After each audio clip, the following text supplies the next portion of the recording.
Today in this video we are going to show you how to fix your Firestick if it's turning on.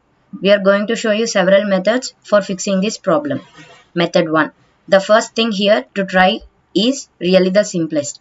Just basically unplug your Firestick from the wall, wait about 60 seconds. Now don't be impatient, here wait for the 60 seconds. Then plug it back in. This will reset your Firestick. If it not clear the problem, then let's go on to the next try. Method 2. Look on your backside on TV.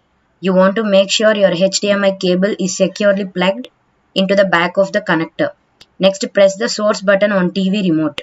Go to HDMI port. Select the HDMI port number that the device is connected to. If to get your Firestick not working, change the power adapter. This fixes your problem. If this video helped you out, please leave a like and comment down below. If this worked for you, thanks for watching.